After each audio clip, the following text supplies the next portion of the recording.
सबसे बड़ा पागल आया कनू बहल। हाँ। लेकिन जब साथ में होते हैं तो हम दोनों एक दूसरे के लिए जान के आफत हैं। टैगिंग वैसी नहीं, बट इट्स जस्ट दैट हमारी कॉन्वर्सेशंस बहुत सीरियस हो रही हैं। मनोज जी कहाँ से ढूंढ के लाते हैं ये? देखिए जब तक डायरेक्टर्स कुछ पागल हैं तब तक मुझे मिलता रहेगा। हाँ। और मेरे हिस्से में सबसे बड़ा पागल आया कनू बहल। हाँ। और उसने न सिर्फ एक कमाल की स्क्रिप्ट लिखी, हाँ। बल्कि उसको करने के लिए और उसके एक्टर को मतलब जीवंत करने के लिए उसका तरीका भी बिल्कुल ही मतलब पागलों जैसा था। हाँ। उसने हमको उस आग के दरिया में झोंका। हाँ। जहाँ से बीच में तो लगा था कि यहाँ पे जल भुन जाएंगे, लेकिन उसने निकाला भी, और जो आगे बन पड़ा है वो सब आपने देखा ही है।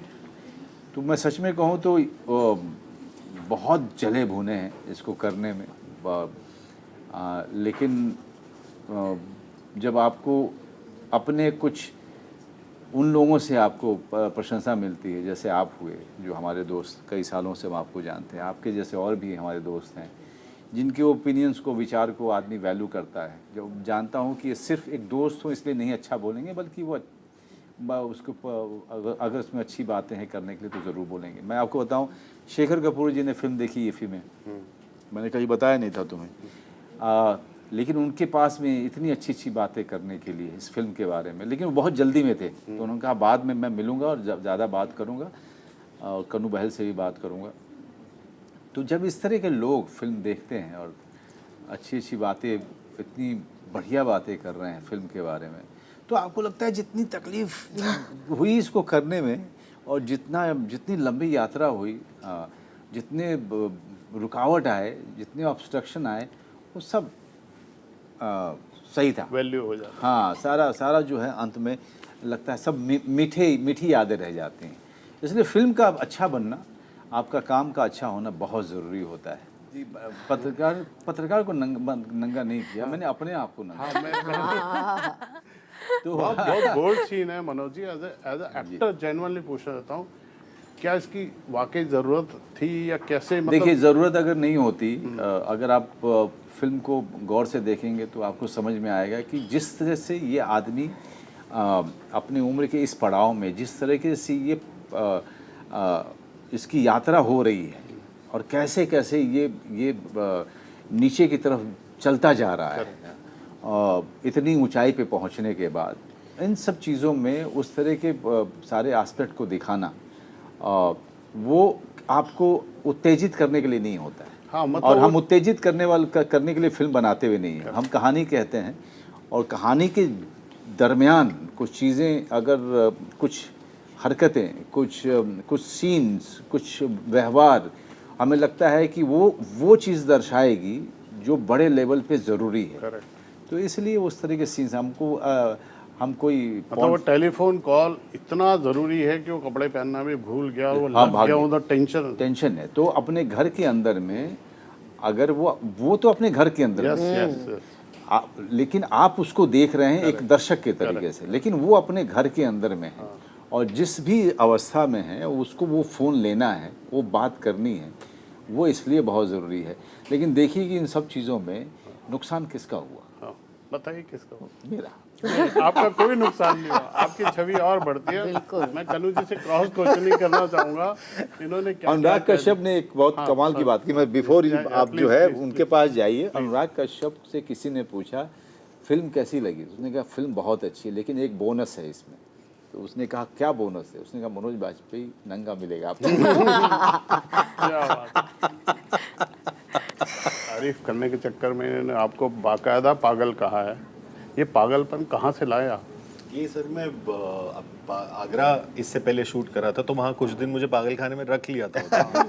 वहीं कुछ दिनों मैंने ये स्क्रिप्ट लिखी थी उसी के आसपास। फिर जैसे ही छूटा मैं सीधा इनके पास आ गया। मैंने बोला कि मैं अभी आया हूँ बिल्कुल पागल खाने से स्ट्रेट। बट नहीं, ऑन अ सीरियस नोट,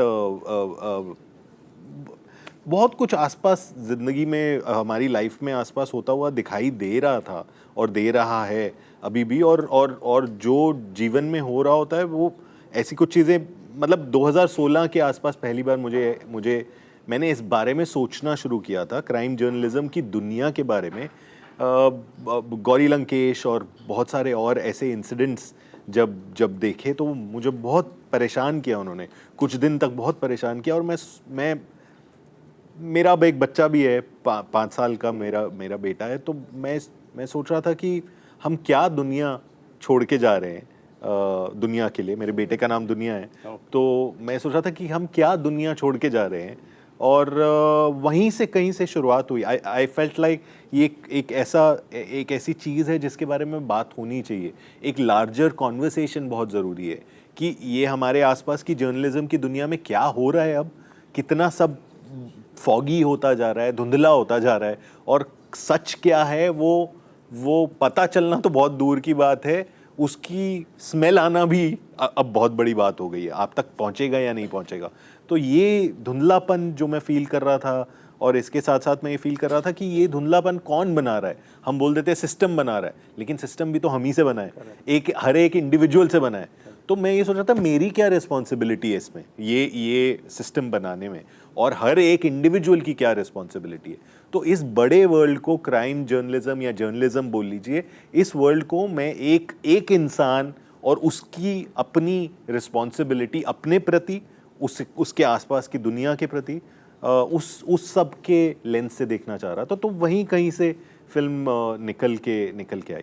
आपकी फिल्म देखने के बाद आप ये पागलपन बरकरार रखिए, बहुत अच्छे में, ये तारीफ में है, कोई बुराई में नहीं। क्या बात। मैं एक्चुअली बहुत लकी हूँ कि मनोज सर इस फिल्म का पार्ट है। मुझे कभी ऐसा लगा ही नहीं कि वो बहुत एक्सपीरियंस्ड है, और उन्होंने मुझे एक बहुत सेफ स्पेस दिया, plus Kannu sir obviously. So मुझे सिर्फ सीखना था। I have nothing to lose in this film. मैं ज़ीरो से मैंने स्टार्ट किया और मैंने सिर्फ गेन ही किया है, सीखा है इसमें। सो एवरीथिंग सर, सब ही सीखा है, सब इधर ही सीखा है। सो मेरा सवाल ये था, आपकी रैगिंग हुई? क्योंकि जितने संजीदा कलाकार दिखते हैं, ये मस्तीखोर भी पूरे हैं। हाँ पूरे। तो थोड़ा बताओ ना, क्या बोला, क्या कुछ? रैगिंग वैसी नहीं, बट इट्स जस्ट दैट हमारे कॉन्वर्सेशंस बहुत सीरियस हो रहे थे पहले टू इसमें एंटर करने से पहले। सो आई थिंक वो मेरे लिए डिफिकल्ट था, बट वो रैगिंग वाला वैसा तो कोई सीन ही नहीं था। चलो बच गया। प्यार मोहब्बत से सब बातें कर रहे थे, तो वकील बुलाने की क्या जरूरत थी भाई? आपको लगा वो प्यार मोहब्बत से सुलझ रहा था मामला? तो वकील तो ये भी लेके आ सकते थे ना।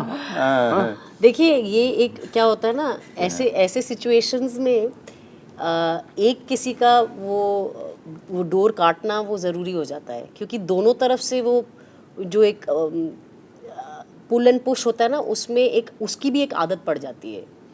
तो कहीं एक मोमेंट होता है, एक मौका होता है, कभी कभी कोई जिद में कर लेता है, कोई अभी वो उस मकाम पे है कि वो काटेगा भी नहीं है पूरी तरह से, जब तक कि दूसरी तरफ पूरा सेटल ना हो जाए, है ना। तो ये कहीं वो एक पुल पुश रहता है। तो आई थिंक वो उसके लिए, उसके खुद की जिंदगी के लिए, श्वेता के लिए वो जरूरी था थोड़ा। मैं लड़के वालों की तरफ से बात कर रहा हूँ, जेन्युइनली। बात प्यार से अगर सुलझ सकती होती, आपको पता है, तो थोड़ी धमकी से भी तो वो सुलझ सकती थी। धमकी से उन्होंने धमकी सीरियसली ले ली। आपको बताना चाहिए था ना, मैं वकील लेके आ रहा हूँ, और तो वकील तो मैं भी लेके आ सकता। क्यों सर, क्या बोलते हैं आप? नहीं, कितना वो तो डायलॉग है मेरा। वकील तो डायलॉग है, डायलॉग पे पकड़ के लेकिन देखिए, अब हमेशा कहते हैं कि संबंधों में और शादी में उनके टूटने की वजह दोनों होती हैं, दोनों ही होते हैं। और वो आपको बखूबी जो है कन्नू बहल ने इस अपनी स्क्रिप्ट में दिखाया है, और हमें भी उसी तरीके से, हम अपनी कहानी के अब हीरो हैं, लेकिन जब साथ में होते हैं तो हम दोनों एक दूसरे के लिए जान के आफत हैं।